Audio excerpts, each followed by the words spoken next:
قلبي تحلى بسعة حين لاقاك وأدمعا مسحا. Bismillahirrahmanirrahim. Assalamualaikum warahmatullahi wabarakatuh. Alhamdulillah, assalatu wassalam ala rasulillah wa ala alihi wa ashabihi wa man tabi'ahum bisan ila yaumiddin. Amma ba'd. Saudaraku yang dirahmati Allah Subhanahu wa taala, kami dari Sivitas Akademika Program Studi Magister Ekonomi Syariah, Program Pasca Sarjana Institut Agama Islam Syahid Bogor. Pada kesempatan yang berbahagia ini, insya Allah akan menyampaikan tentang lembaga hibah dan intervensi negara dalam Islam.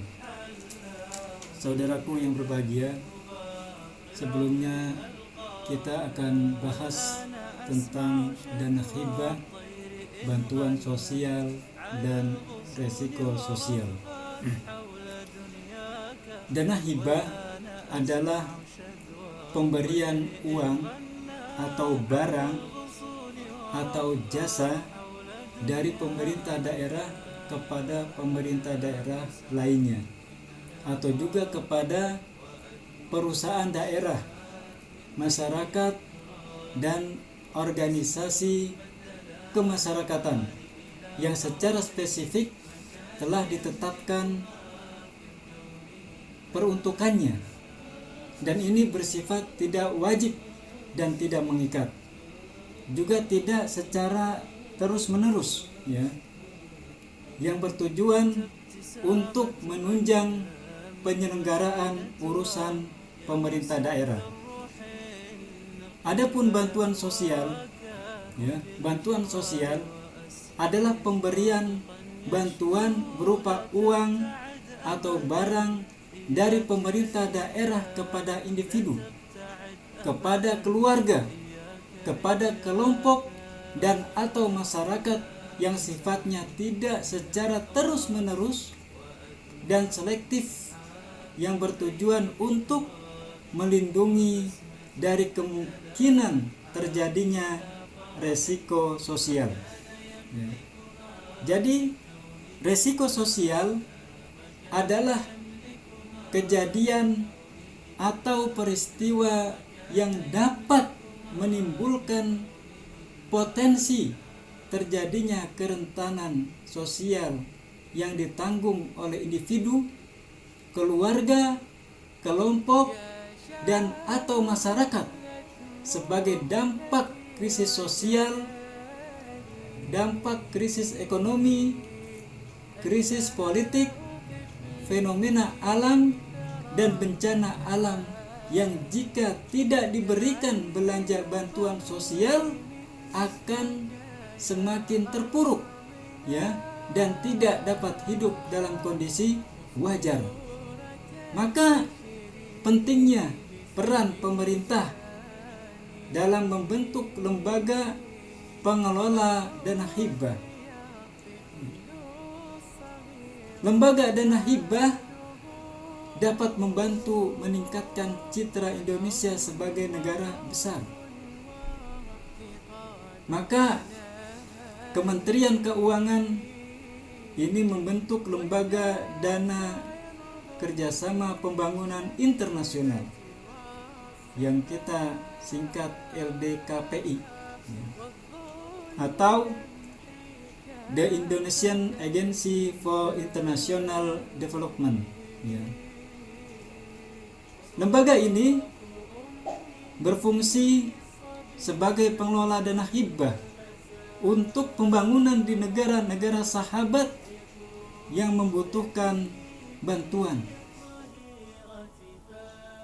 Kita berharap pembentukan LDKPI merupakan satu langkah untuk mewujudkan cita-cita para pendiri bangsa, yaitu ikut menjaga perdamaian dunia.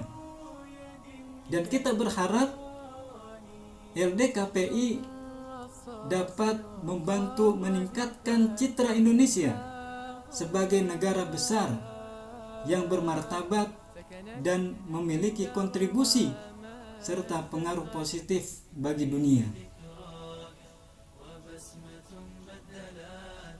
Saudaraku yang dirahmati Allah Subhanahu wa taala, sebagai salah satu badan layanan usaha atau BLU, LDKPI mengemban mandat dari Peraturan Pemerintah Nomor 57 Tahun 2019, perubahan atas Peraturan Pemerintah Nomor 48 Tahun 2018 tentang tata cara pemberian hibah kepada pemerintah asing atau lembaga asing. Mandat itu adalah untuk memperbaiki tata kelola pemberian hibah kepada pemerintah negara lain dan lembaga luar negeri. Nah, selama ini pemberian hibah dilakukan oleh berbagai kementerian dan lembaga tanpa panduan kebijakan yang terstruktur dan terarah. Oleh karena itu kita berharap ke depannya dilakukan dengan ada panduan kebijakan yang terstruktur dan terarah. Saudaraku yang berbahagia, lahirnya LDKPI adalah buah dari sinergi yang ditanam Kementerian Keuangan, Kementerian Luar Negeri, Kementerian Sekretaris Negara, dan Kementerian Perencanaan Pembangunan Nasional atau Bappenas bersama para pemangku kepentingan kerjasama pembangunan internasional di Indonesia. Selanjutnya, lembaga ini akan memperluas jaringan kemitraan dengan pemerintah daerah, pemerintah swasta, dan masyarakat untuk penyediaan pendanaan pemberian hibah yang mandiri, berkelanjutan, dan kreatif. Dengan demikian, pemerintah dapat lebih fleksibel, efektif, dan efisien dalam memberikan hibah di tengah-tengah tantangan berupa keterbatasan ruang fiskal di APBN. Kedepannya, LDKPI memiliki misi untuk bertransformasi menjadi lembaga pembangunan internasional independen dan kredibel yang memiliki kapasitas keuangan yang mapan. Selain itu, lembaga dengan SDM dan institusi yang handal serta jaringan yang kuat sebagaimana lembaga-lembaga pembangunan internasional terkemuka lainnya. Setelah kapasitas LDKPI meningkat, pemerintah berencana memperluas cakupan tanggung jawab sehingga dapat mengelola investasi pemerintah di lembaga internasional dan pemberian pinjaman pemerintah kepada negara lainnya. Dengan demikian, Indonesia dapat melakukan investasi lebih besar dalam bentuk dukungan stabilitas keamanan global, peningkatan peran di komunitas internasional, serta peningkatan hubungan diplomatik dan kerjasama ekonomi dengan negara-negara lain di dunia. Jadi jelas apa itu dana hibah? Definisi dana hibah. Jadi kembali bahwa dana hibah merupakan sesuatu yang sudah tidak asing lagi di dunia finansial. Bagi suatu pemerintah, bagi suatu pemerintahan, dana hibah adalah salah satu sumber anggaran pendapatan dan belanja negara atau sumber anggaran pendapatan dan belanja negara atau daerah yang digunakan untuk pembiayaan program-program di daerahnya. Lantas, apa yang dimaksud dengan dana hibah? Ya. Dana hibah merupakan sebuah pemberian dalam bentuk uang, barang, atau jasa dari satu pihak ke pihak lain secara cuma-cuma. Pihak-pihak tersebut bisa berupa pemerintah daerah, pemerintah pusat, perusahaan daerah, masyarakat, serta organisasi masyarakat. Dana hibah tidak bersifat wajib dan tidak dilakukan secara terus-menerus. Dana hibah juga berbeda dengan bantuan sosial, di mana bantuan sosial adalah pemberian bantuan dari pemerintah kepada individu, kepada keluarga, kelompok, dan atau masyarakat yang bersifat selektif dengan tujuan untuk melindungi penerima bantuan dari resiko sosial. Secara eksplisit, dana hibah bisa diibaratkan sebagai sebuah hadiah yang diberikan satu pihak kepada pihak lain. Dan dana hibah sendiri ini dibagi menjadi 3. Ya. Pembagian ini berdasarkan pada bentuk hibah itu sendiri, yaitu hibah dalam bentuk uang, hibah dalam bentuk barang, dan hibah dalam bentuk jasa. Ya. Hibah dalam bentuk jasa biasanya berupa bantuan teknis pendidikan, pelatihan, penelitian, dan jasa lainnya.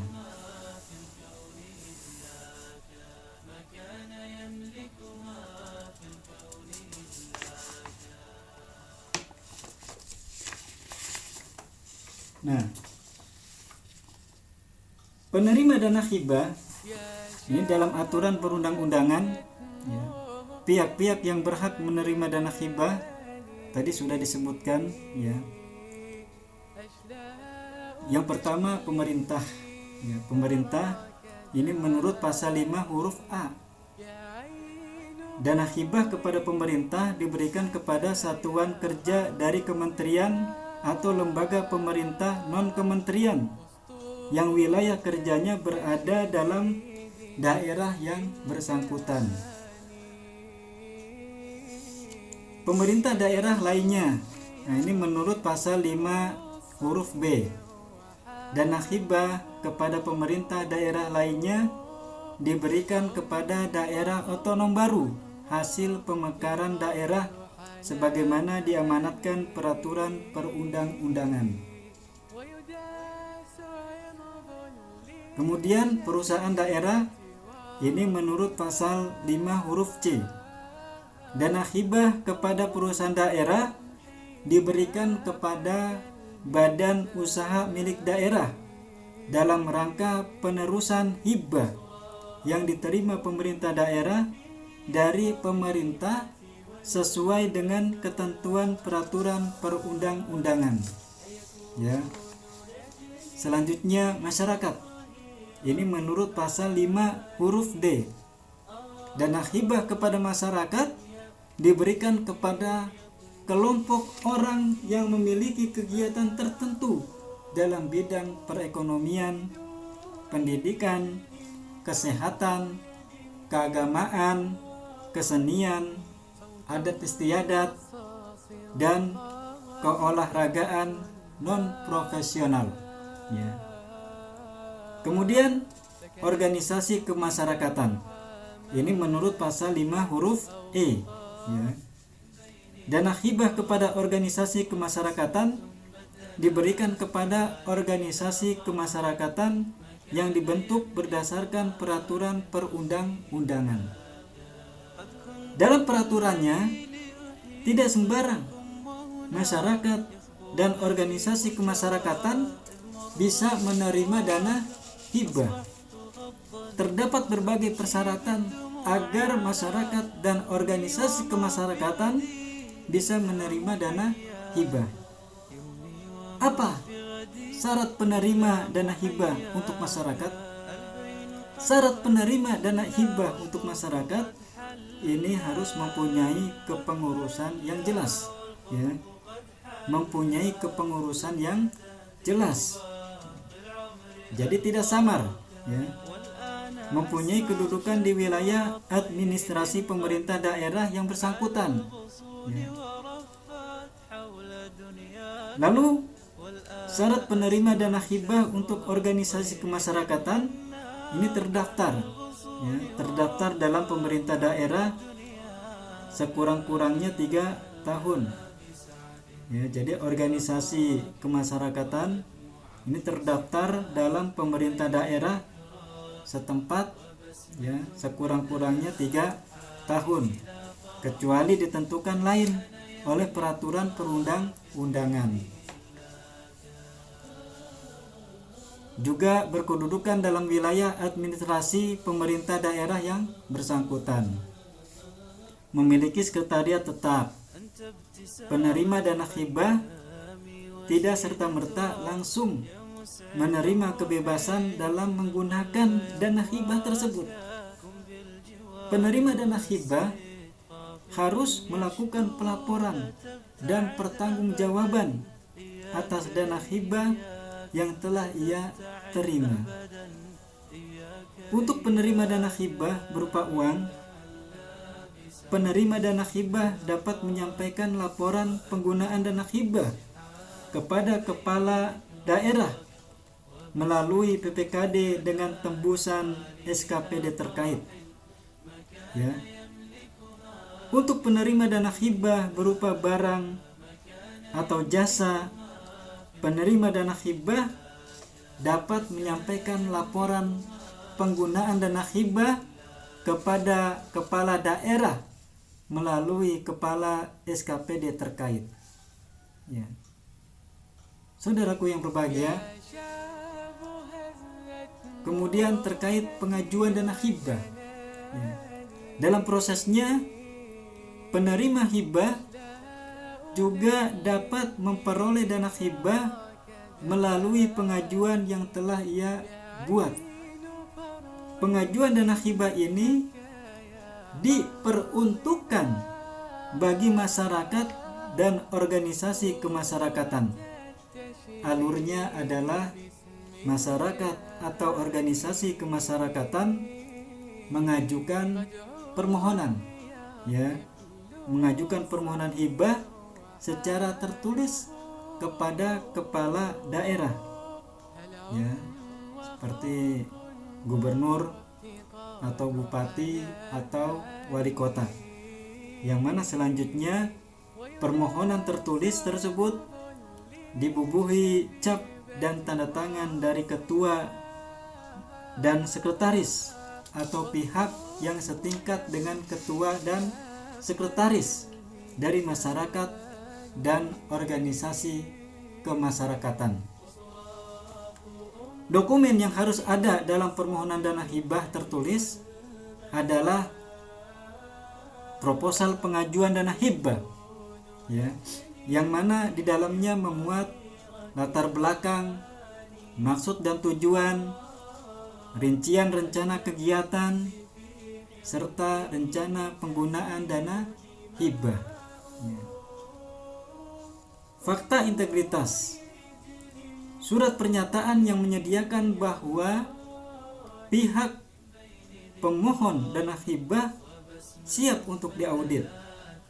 Bagi organisasi kemasyarakatan, ini diharuskan melampirkan fotokopi akte pendirian, ya. Permohonan juga harus dilengkapi dengan persyaratan administrasi yang mana terdiri dari akte notaris pendirian lembaga atau dokumen lain yang sama statusnya. Surat pernyataan bersedia untuk diaudit. Surat pernyataan bertanggung jawab atas penggunaan dana hibah, ya, NPWP. Lalu surat keterangan domisili lembaga dari kelurahan atau desa setempat, ya. Lalu fotokopi surat keterangan terdaftar SKET, ya, surat keterangan terdaftar yang telah dilegalisir oleh Kantor Kesatuan Bangsa dan Politik setempat. Lalu bukti kontrak gedung atau bangunan bagi lembaga yang kantornya mengontrak yang diketahui pejabat yang berwenang, ya. Kemudian fotokopi kartu tanda penduduk yang masih berlaku atas nama ketua dan sekretaris atau sebutan lain. Kemudian harus ada juga salinan-salinan rekening bank yang masih aktif atas nama lembaga dan atau pengurus belanja hibah, ya. Juga surat pernyataan tidak menerima hibah ganda untuk kegiatan yang sama, ya, ini harus tidak ada, ya, surat tersebut. Maksudnya surat pernyataan tidak menerima hibah ganda untuk kegiatan yang sama. Pemberi dana hibah, ya, tidak semua pihak bisa secara bebas memberikan dana hibah. Ada kriteria yang harus dipenuhi agar dapat memberi dana hibah. Apa itu kriterianya? Kriteria tersebut tertuang pada pasal 4 ayat 4 Permendagri, di mana kriterianya adalah peruntukannya telah ditetapkan secara spesifik, ya, bersifat tidak wajib, tidak mengikat, dan tidak terus-menerus setiap tahun anggaran kecuali ditentukan lain oleh peraturan perundang-undangan. Memenuhi persyaratan penerima hibah, ya. Pihak pemberi hibah sebaiknya bersikap bijak terhadap pemberian dana hibah. Pada dasarnya, pemberian dana hibah harus ditujukan untuk menunjang pencapaian sasaran program dan kegiatan pemerintah daerah. Itulah, ya, definisi dari dana hibah. Seperti yang telah dipaparkan tadi, bahwa dana hibah pada hakikatnya sama seperti hadiah yang diberikan oleh satu pihak ke pihak lainnya, ya. Saudaraku yang dirahmati Allah Subhanahu wa taala, negara, ya, sebagaimana kita ketahui bersama, adalah bagian yang tidak terpisahkan dalam menciptakan keadilan dalam bermasyarakat. Negara mempunyai peran penting dalam menentukan kebijakan demi menyatukan keberagaman yang timbul dalam kehidupan bermasyarakat, ya. Pemahaman intervensi negara dalam ekonomi seperti kapitalis, komunis, dan Islam.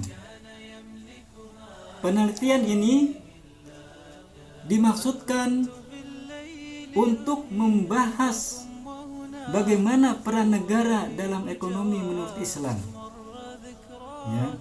Dapat dipahami bahwasanya intervensi pemerintah dalam ekonomi menjadi mutlak apabila individu-individu melakukan tindakan kesewenang-wenangan. Mengapa? Karena hukum awal dari tindakan ekonomi yang dilakukan oleh tiap individu masyarakat adalah bebas, diperluas, ya. Akan tetapi apabila individu melakukan kegiatan yang dilarang, ya, pendoliman umpamanya, maka negara berhak mempersempitnya. Dengan demikian, kegiatan ekonomi akan berjalan teratur. Ya. Campur tangan negara bisa menyempit dan meluas menurut kadar patuh tidaknya rakyat negara tersebut terhadap hukum-hukum syariat yang telah diputuskan oleh pemerintah tersebut. Maka tiap kali kontrol spiritual dan moral individu itu kuat, berkuranglah campur tangan negara dalam kegiatan ekonomi. Ya. Sebaliknya, tiap kali kontrol ini lemah, bertambahlah pula campur tangan negara. Terakhir, ya, kita renungi firman Allah Subhanahu wa taala surat Al-Maidah ayat 2,